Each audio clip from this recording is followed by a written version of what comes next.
হোসেন নবীজির আওলাদ সালাম জানাই মোরা তোমায়।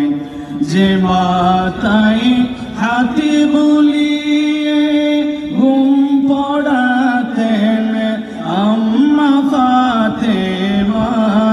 যে মাতাই হাতে বুলিয়ে ঘুম পড়াতেন আম্মা ফাতেমায়।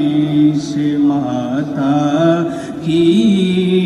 কিভাবে মাতাকে নীল তারা তীরের আগায়। হে হোসেন নবীজির আওলাদ সালাম জানাই মোরা তোমায়। উপস্থিত